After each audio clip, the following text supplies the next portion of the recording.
Welcome to the first ever MCX video series, I guess we're calling it, right? We're calling it MCX.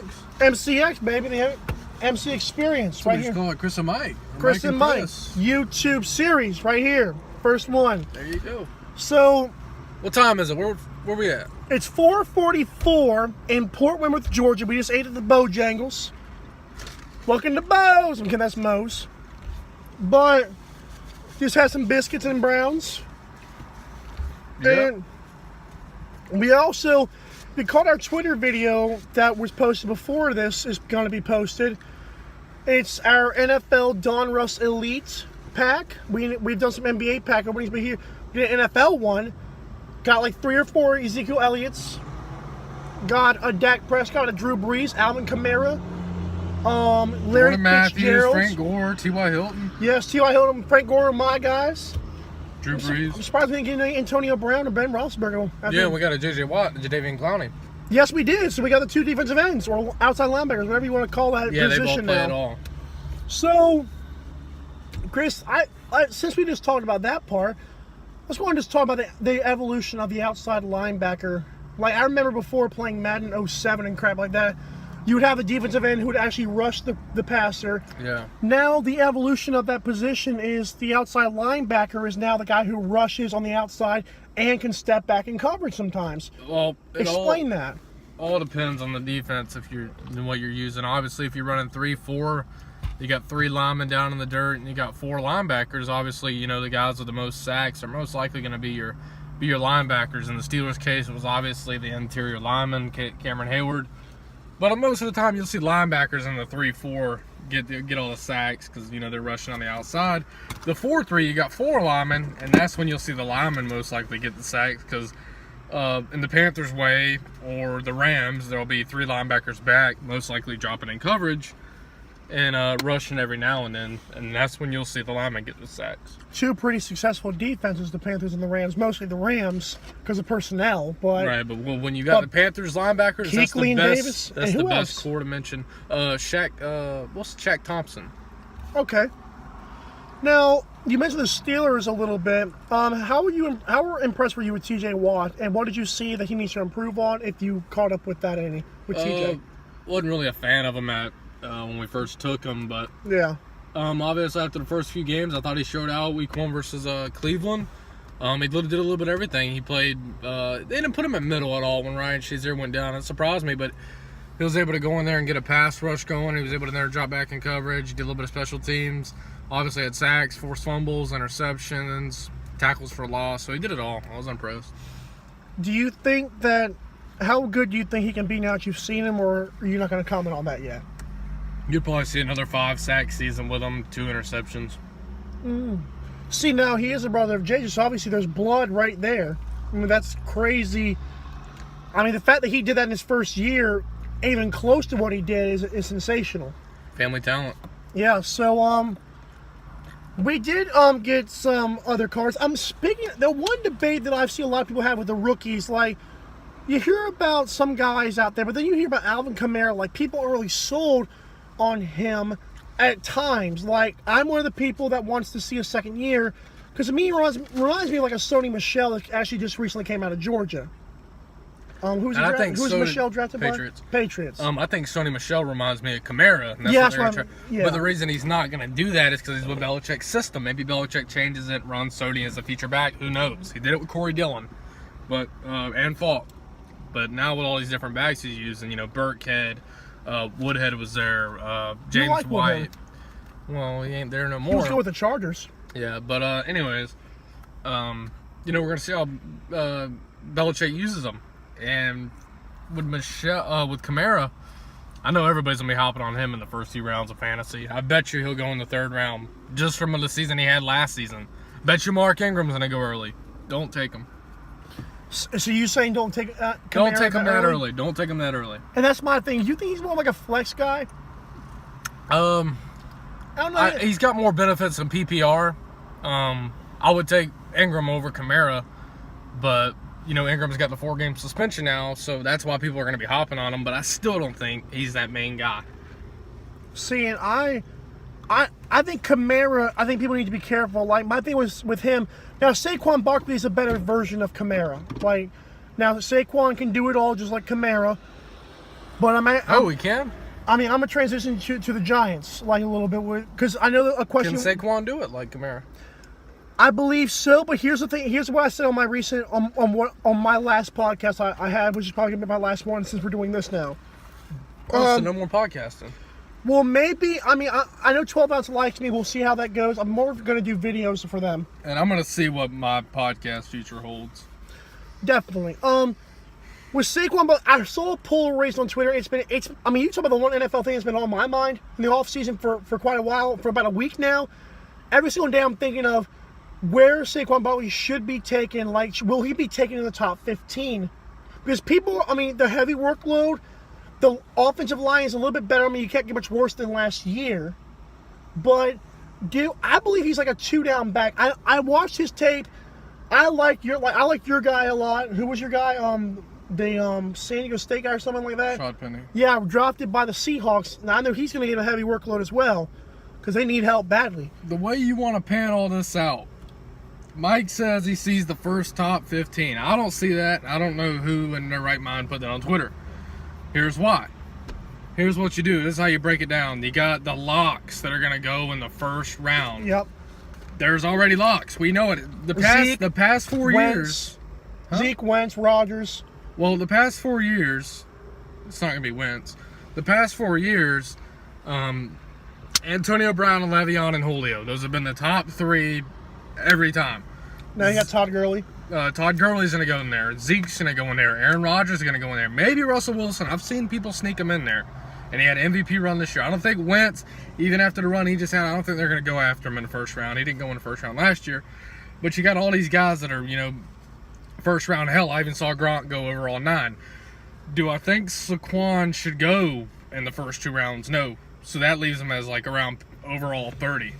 And that could be a steal. It could be a steal. Oh, I believe it could be, depending on where you take him. Like, the steal, whole thing about a steal is, if you draft somebody in the first round, he does pretty good, that's not a steal. You know what I'm saying? No matter how good he does. Because, first round, there's all that talent. Yeah. There is no steals in the first round. You're pretty much got a guaranteed player that's going to get you 10, 15 points. Yep. And one last thing about Saquon. I see him as a flex guy this year. And that's like a few games. Like, I'm not sure. Again, I like the workload, but I can't. First of all, I'm not going to be convinced the Giants are going to use him like that this early. I mean, I know they've taken him over 2, but I had heard that they like the quarterback. Like from a guy like from Chris Canty, he had said on ESPN radio that he believed the Giants thought that there was a guy who was head and shoulders above everybody else at quarterback. That may have actually been Baker. I wasn't sold on him, but the point being is maybe they weren't sold on Saquon like they were Baker. So we have to see how training camp goes, how the preseason goes if he does well. OTA start today. I did not know that. There you go. So I'm probably going to upload this today then. Yeah. And it starts for most teams, or a good bit of teams. I know the Steelers start today. I know a few other teams start. Don't know specifically the Giants start, but I know a few teams are getting in there. So this video will be up today. That's crazy. Saquon, I believe if he gets the workload, I think he's going to get 8 touchdowns. Just how it's going to go based off the workload. And that's very good production for a fantasy back. 8 touchdowns. Especially a rookie, unless you just steal in the 3rd round or 4th round. So if you're going to take Saquon, my advice, wait in the 3rd round. 3rd round? That's still high to me. Like how I see a late 3rd round. Like I don't want to pick him. Like if I have an early 3rd round, there's still some guys on the board. Mm-hmm. But then, okay. Question about how about a Chargers guy who Hey, you're just going to go off top? I am. Huh? What? I was just saying, so Mike thinks he should go in the later 3rd round. My opinion is I think he should go in the 3rd round. Maybe the top of the early 3rd round. So that's our take on Saquon if you're going to try to draft him. Yeah. We both agree on 3rd round. Yeah. And I could see 4th round, honestly. Like, for me, I choose 4th. If you want to be smart, and if you see him falling, take him in the 4th. But you got to grab him, because if he gets past the 5th, that's when it's going to be a steal. Because then by then, you're going to have 2 backs that they're most likely already drafted. And then him in the flex, that's going to be pretty much 3 top-tier backs if he breaks out. Especially with the return game. Like, he's already automatically going to be in the return game. Oh, is he? I mean, I'm sure that, like, who else? I mean, I don't think they want Odell like that and then returning because Odell, they don't want to risk the injury. I don't know. We're going to find out today, OTAs. We're going to see who's running returns. There you go. So we'll know. Another guy, like, talk about some guys, like you talk about Russell Wilson, who was pretty good this year. I believe that, would you bank on Keenan Allen for the Chargers this year? Yes. Because, listen, I like Keenan Allen. Remember the first podcast we ever did? Well, the second one we ever did was after week 1, had 100 yards in the first half, gets injured. Yes. This past year, he finally played a full season. Oh my Lord, he was like a top 5 wide receiver. Yeah. And he is. No, he was, yeah. Well, he came in as number 6 by PFF. But what we're going to be doing, and this is my guess, I'm pretty sure Mike is going to go over this video, and he's most likely going to go on Twitter and put over where we think these guys are going in their fantasy rounds. I think we should get back to you guys, too, and show you our fantasy billboard, maybe do a mock draft to help some of you guys out if y'all are following us, maybe get some exposure for us. I think we can come together with our top 50 fantasy players, top 100. I'm helping my buddy Andrew out again. I helped him out last year in fantasy. I usually do help out a lot of buddies with fantasy if they want to win, if they're in, doing money leagues. Now that this gambling's going on, I was going to talk about that. I'm glad you mentioned that. Everybody's going to want our advice on this because we are the gurus. Yeah, definitely. Like the fantasy thing with me, when I saw the money thing, that opens up a door of just videos and podcasts, like a whole door of who should you invest in this week. That would be that's sensational. We're telling you who to invest in. We can't go wrong. We're talking about Keenan Allen. Okay, obviously Brown, Julio, and Odell and Green are probably going to go in front of him.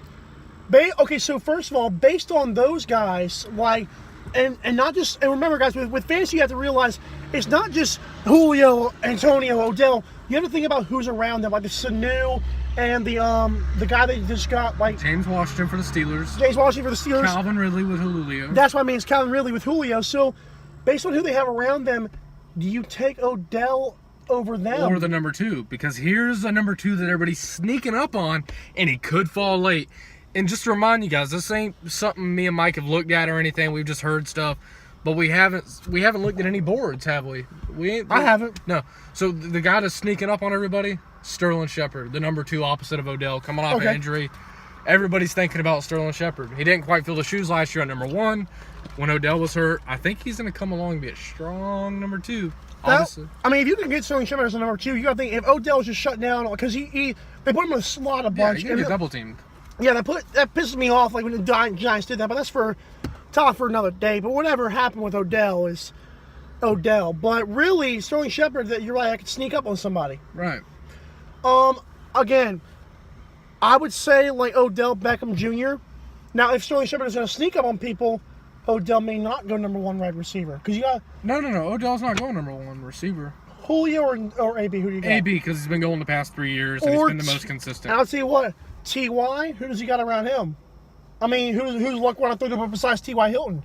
They like the tight ends. And they drafted that new kid. I forgot his name. But here's the thing with T.Y.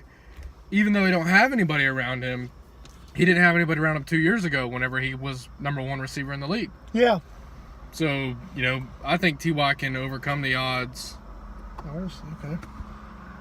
I think T.Y. can overcome the odds. I do too. Because, like I said, you got like a guy like T.Y.